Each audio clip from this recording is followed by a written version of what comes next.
What's up, everybody? Welcome to another episode of the College Underdogs Podcast. I'm your host, Trey Smith, and thank you for joining me today. I've got some picks for you. Going to preview tonight's college football playoff selection show, so that will help us continue our conversation on the G5 race to the New Year's Six. Before I get into all of it, if you're watching on YouTube, you know what to do. Like, subscribe, share it with a friend, comment at the end. And if you're listening on one of the streaming platforms, please leave a 5-star rating and a positive review. And without further ado, let's get to it. So the CFP show is tonight, the first one, the CFP selection show. Sorry, I thought I had it pulled up right here as far as the time, but it doesn't look like I do. Let's see. The CFP tonight is at 6 p.m. Central Time.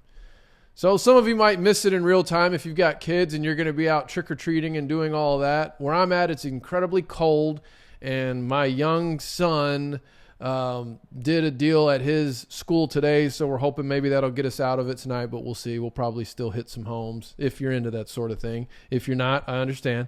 But yeah, so it'll be at 6 p.m. tonight. I think I might do a live stream for the final CFP show that they do on that Sunday after Championship Saturday, on Championship weekend. But let me know in the comments if you think that'd be a good idea. So 6 p.m. Central Time, I think my biggest questions heading into this is what is the committee going to decide to do with JMU, and then what do they do with Liberty? Liberty, obviously 8-0, very good chance at finishing out undefeated, being hurt by their strength of schedule, particularly in these AP coaches polls. They're getting votes, but they're not quite getting in. JMU, on the other hand, is 8-0, and they're ranked 23rd in the AP poll. So will JMU's ineligibility hurt them in the CFP voting? That is something I'm keeping an eye on. And the reason why I'm keeping an eye on that is because if the dominoes should fall in a way where JMU climbs the rankings, the CFP rankings, and they become the highest ranked G5 program, I think we could see that waiver get approved by the NCAA.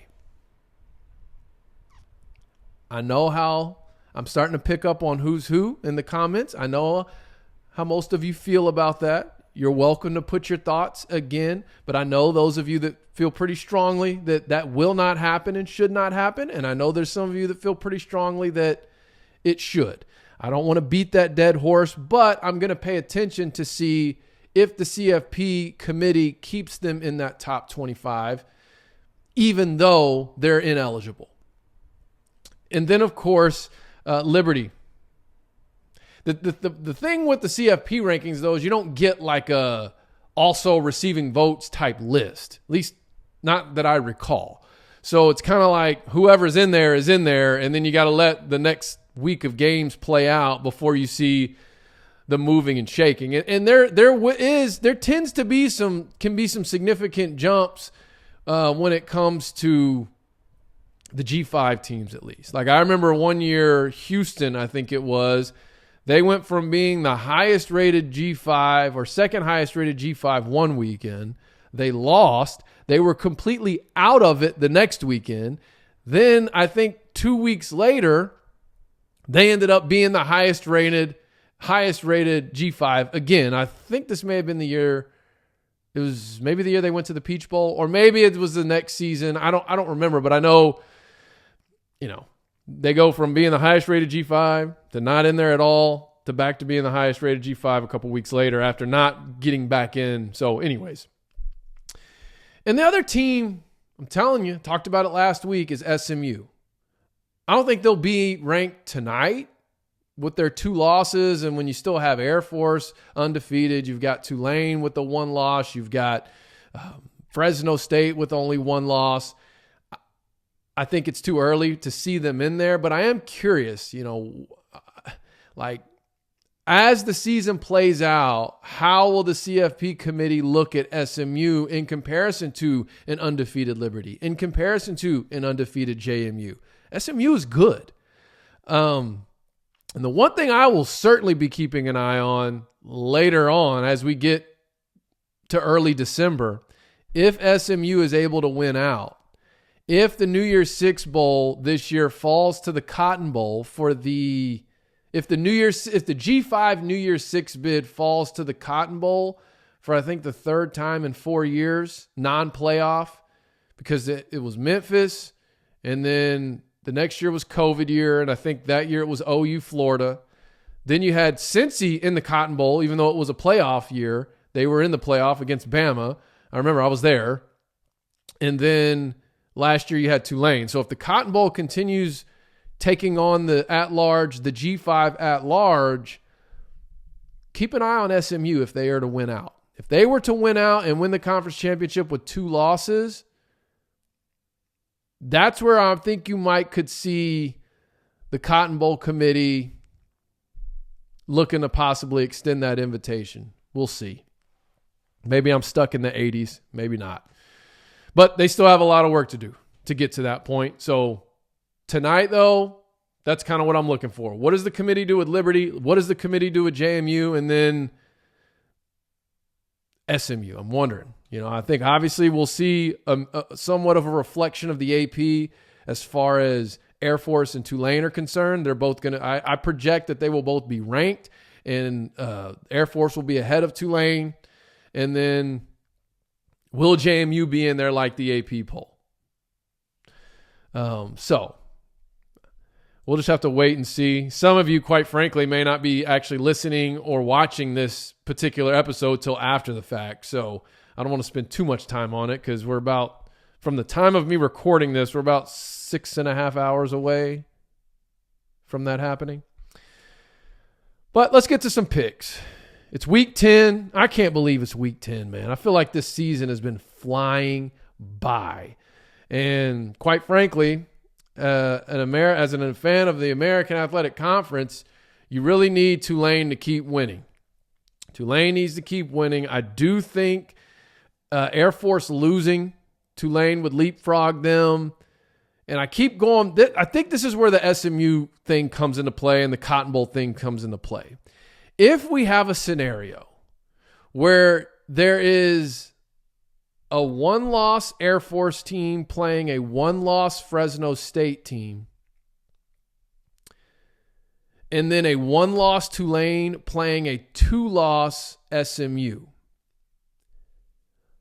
would a 2-loss SMU get the bid over a 1-loss Mountain West Conference championship? That's some food for thought. Over a 1-loss Mountain West Conference champion with a 2-loss SMU Conference champion. And that's where I wonder, would the Cotton Bowl,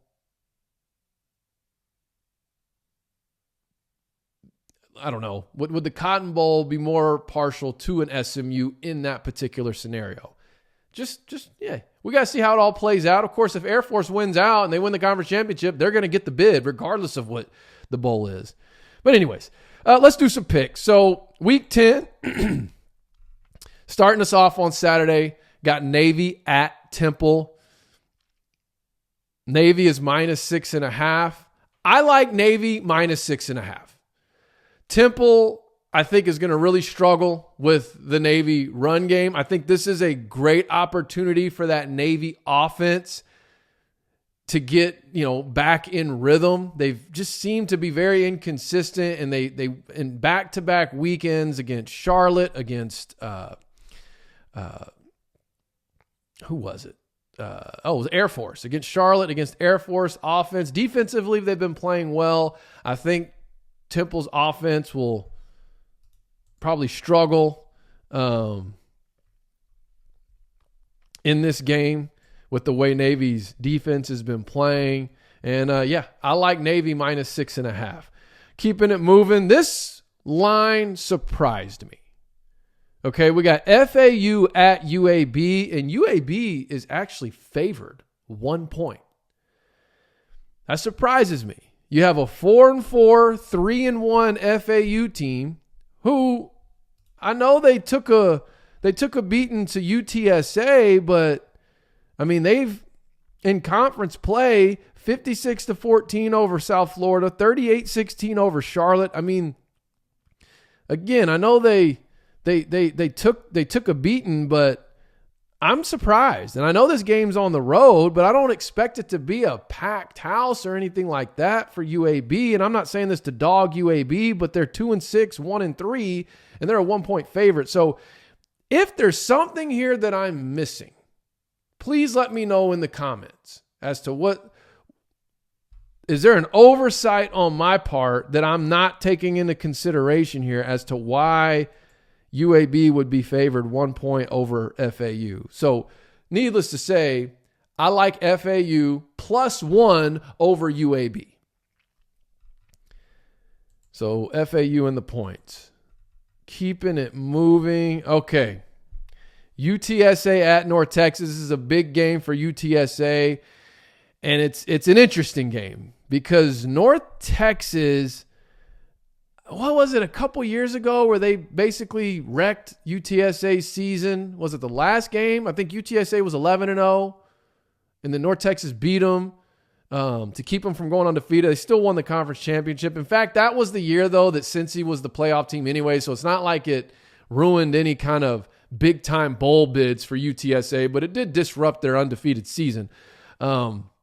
And from finishing the regular season 12-0, North Texas has been playing well. They haven't been starting games very well, but they've been finishing games. And their offense is clicking, and it's like their defense doesn't show up for a half, and then they make some adjustments and get it together in the second half, even though they did just have a pretty significant collapse at the close of the game against Memphis. And here's the thing with North Texas. After Temple, I was saying they're going to have confidence and momentum where they're going to win a game or two down the stretch that they shouldn't. And then you saw them battle against Tulane. And then you saw them battle back. You saw them battle back against Tulane. You saw them battle back against Memphis. But here's the problem. I felt like the way they lost the Memphis game, whereas with Tulane, they lost that game, but I still felt like they took a step forward. The way they lost that Memphis game, I feel like it was a step backwards as it pertains to their confidence and momentum. So it's like big confidence following up that Temple game. They go at Tulane, the number one team in the conference, homecoming, all that sold-out crowd, get down 21-0, battle back, put themselves in a chance to win that game, but they can't get it done. Okay, that's all right. We still got to step forward. Now it's Memphis. Pretty much the same story as Tulane. They battle back in the second half. This time they take the lead. They are in position to win the game if they can just get one stop or not even get a stop. Just keep them on the field till the clock runs out. And then Seth Hennigan in Memphis drive it downfield. Big play there at the end. Win the game in the final seconds. And to me, that's kind of one of those daggers that's a little bit harder to bounce back from. So I do think UTSA wins this game. I'm just not sure if UTSA covers or not. So I'm actually not going to make a pick, but here's what I'm going to say for this one. I'm going to take the under 71.5. So UTSA at UNT, I like the under 71.5. Not going to make a pick as far as against the spread. I like UTSA to win it. They're cooking. They're rolling. They looked a little flat against ECU to start that game. They got it together. I picked UTSA to cover last week, and ECU got the backdoor cover. So I don't know. And this is, I guess you could say it's a semi-rivalry game. And I'm just not real sure how this one goes. Is it going to be closer than expected? Is it going to be a blowout? That's what's weird to me. I feel blowout vibes possibly in this game. But I'm not going to make that as my prediction. I'm just going to say I think it goes under 71.5. All right, now we've got USF at Memphis. Memphis is favored 13.5. It's crazy. Memphis is 6-2, 3-1, still very much in the AAC championship conversation. I just feel like the team they're putting on the field week in and week out sort of, it's like they play to the level of their competition. And in games where they have an opportunity to put the team away, they don't put the team away. Or vice versa, where they got a chance to come out and take control of the game early, they don't take control of the game early, and then they've got to battle back in the second half or take care of business in the second half. I'm thinking kind of that UAB game where it just seemed like they came out in the first half flat. They were making some plays. UAB did some stuff to hurt themselves. UAB was playing with their backup quarterback. But Memphis ended up taking care of business. I'm just not so sure Memphis wins this one by 13.5. Like, I'm just not in a place right now where I'm comfortable picking Memphis to cover the spread. And, USF, I don't think they win the game. I don't think they have to win the game. Like, if I'm a USF fan right now, I got my sights set on bowl eligibility. Let's get bowl eligible in Golish's first year after arguably the worst stretch of football in our program's history under Coach Scott, where they won like 1 or 2 conference games in 3 or 4 years, whatever it was. You got a chance to get bowl eligible in year 1. You've got the pieces that are in place that you're going to continue to build with, particularly with quarterback Byron Brown. And so, but this isn't a game you have to win. If I'm a USF fan, I got my eyes on Temple and Charlotte as my bowl eligibility games. Now, if you could squeeze out an upset here, great. I don't think USF wins the game, but I think they keep it competitive. I think Memphis wins the game, but I'm going to pick USF in the points. So I guess that'd be USF plus 13.5. And then keeping it moving on ESPNU, we've got the number 21 ranked Tulane Green Wave. Quite frankly, the American Conference's best and possibly only hope of getting that New Year's 6 bid. I do think SMU's got an outside shot. Just need some dominoes to fall. Tulane, quite frankly, still needs some dominoes to fall. They need Air Force to lose. I think a 1-loss Tulane conference champion gets in over a 1-loss Mountain West conference champion. And that's mainly because of how the polls look right now. Now, we got to wait and see what the CFP looks like, but I don't anticipate it looks much different. Tulane's minus 16.5 over East Carolina, ECU.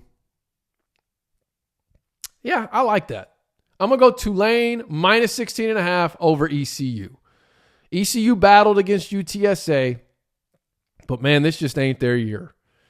And then keeping it moving, Tulsa and Charlotte. I like Tulsa minus 4 on this one. I think, again, Charlotte, they're kind of in a similar boat as ECU. The season's just essentially down the drain, it feels like. And, Tulsa still has something to play for because they're not quite out of bowl eligibility, and it is their coach's first year there, and I know that's the case for Charlotte as well, but I guess technically they have a chance at bowl eligibility, like statistically speaking, with the amount of games left, but I just don't think they're a good enough team to beat Tulsa. So I'll leave it at that. Tulsa minus 4. I think Tulsa's got to figure out their quarterback situation, and they continue to rotate 2 and sometimes 3 guys, but I like Tulsa minus 4. And then finally, SMU at Rice. SMU is favored 11.5. If SMU is as good as I think they are, and they play 4 quarters of football, then I like SMU minus 11.5. Rice has been battling. Rice has been playing very well. Rice will likely be bowl eligible. Let's look. But I don't think they have to win this game. Yeah, I think Rice's bowl eligibility is going to come down to that matchup with FAU. Because I'm not so sure they beat SMU or UTSA, but that Charlotte FAU. But don't get it twisted, man. Rice is going to be ready to play this one. Yeah, okay, now I'm kind of flip-flopping on you, but like Rice is like they match up well with SMU. I think they match up well with SMU's front. I think what they're going to try to do offensively will limit SMU's possessions. Man, that 11.5 point spread, that's interesting. And the over-under set at 58.5. Yeah, you know what? I'm going to take Rice in the points. I think SMU wins the game, but I'm going to take Rice plus 11.5. And that'll do the pick 'em for week 10 action. God, that means we've got, 3 more weeks of regular season football? That's crazy. That's wild. Yeah, I mean, I guess November's here. November is here. Well, be safe. If I'm not sure where everyone that listens or watches how you handle Halloween, but if you've got kids and you do the whole trick-or-treating and all of that, be safe. Enjoy your time with your family. Keep an eye on that CFP, and we will be back right here on this channel discussing the results of that tomorrow, same time, same place. Thank you for listening or watching another episode of the College Underdogs Podcast. That's it for me, Trey Smith, College Game Time.